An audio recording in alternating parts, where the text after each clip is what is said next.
Move करते हैं part number 5 की तरफ, which is express the pressure 400 millimetre mercury in kilopascals. यहाँ पे स्टूडेंट्स आपको सिंपली एक कन्वर्जन करनी है, यानी मिलीमीटर मर्करी को पास्कल्स में कन्वर्ट करना है और किलो पास्कल्स में कन्वर्ट करना है। तो देखते हैं ये कन्वर्जन कैसे करेंगे। हमारे पास आपको पता होना चाहिए कि 1 ATM इक्वल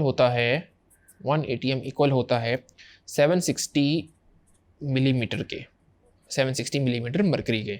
और हमने ये भी देखा कि ये 101.325 किलो पास्कल्स के इक्वल भी होता है। इसको हम ये भी लिख सकते हैं कि 101.325 किलो पास्कल्स।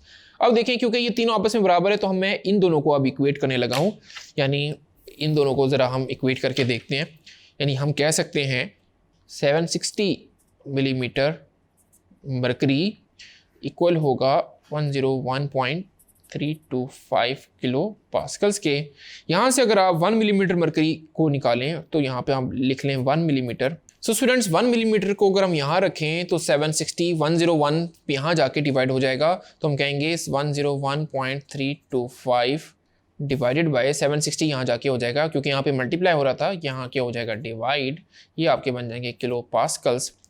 सो अब आपने इन दोनों को डिवाइड करना होगा, यानी 101.325 डिवाइड बाय 760। सो आपका आंसर बनेगा यहाँ पे 0.133 किलो पास्कल्स।